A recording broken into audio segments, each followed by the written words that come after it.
Vendos si qendër kryesore e tregtisë në Prishtinë, Qarshia e vjetër ja jep të qytetit edhe një pjesë të identitetit e trashëgimisë kulturore deri në fillim vitet e 50-ta kur u shkatërrua. Hapësira është zhbër, por me anë të teknologjisë synohet t'i jepet zë historisë nëpërmjet rrëfimeve e përvojës urbane digjitale.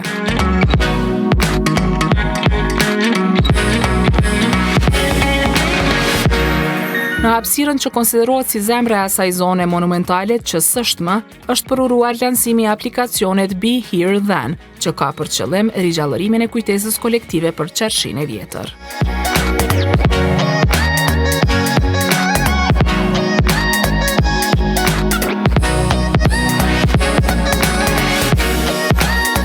Here Then u amundson përdoruesve të ecin nëpër Qarshinë e vjetër, të shkatëruar mbi 7 dekada më parë, e të takojnë personazhet që ndajnë kujtimet e tyre për Qarshinë.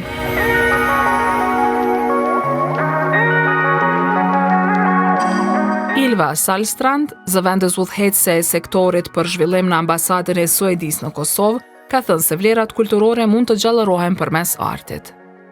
I think one crucial thing, no matter what it is all about, is that, wow, we have Ajo çfarë është shumë e rëndësishme është se kemi disa vlera suedeze për të ndarë me ju dhe është reciproke.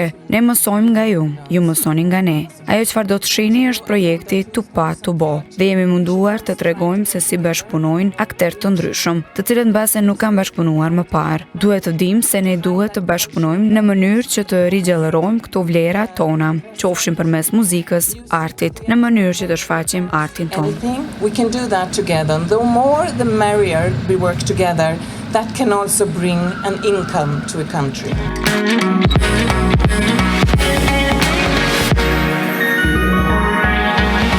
Bashkëthemeluesi e drejtori ekzekutiv i Anibarit, Vullnet Sanaja, ka thënë se projektin e ngjashëm synojnë ta bëjnë edhe për qytete të tjera.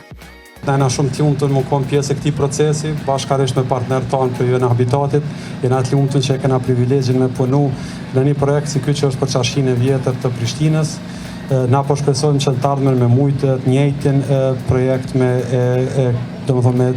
bodhën e qyteteve të tjera, me shiku se si mundemi me i transformu qasjen tonë ndaj këtyre hapësirave të ndryshme.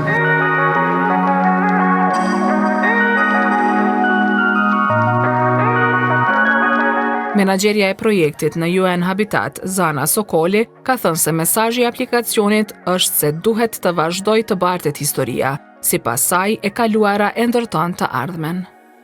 Me qenë se disa pjesë të kalumës nuk mundemi më fizikisht me i pa, sepse se ekzistojnë si puna e Qarshisë, atëherë kemi vendosur që në këtë bashkëpunim, ne si institucion që vazhdimisht përkrahim zhvillimin e qëndrueshëm urban, trashëgimin, dhe Anibari me pjesën e tyre të dizajnit dhe animacionit, ta shfrytëzojmë teknologjinë që krejt po ja kanë frikën, e sidomos inteligjencës artificiale, por që është e pashmangshme, dhe shkatësi që i kemi në dizajn, që i ka Anibari që i kemi ne, për me sjell diçka që ka me ndihmu gjeneratat e ardhshme me u lidh më shumë me vendin për nga vinë, neve me u promovu më shumë edhe turistat me ditë më shumë për neve.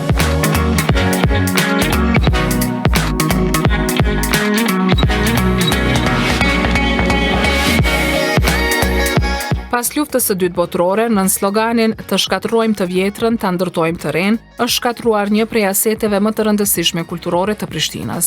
E aplikacioni Be There Then është konsideruar si eksperiencë unike që e lidh të kaluarën me teknologjinë.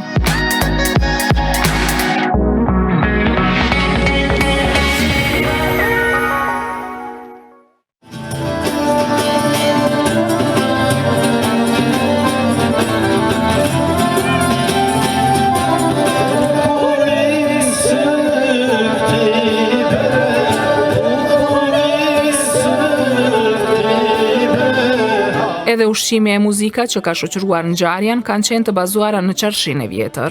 Këngë qytetare ka interpretuar Nezafete Shala me band, ndërkohë që ecjen nëpër hapësirat ku dikur ishte Qarshia e ka udhëhequr planerja urbane Vlerina Boshnjaku Nela.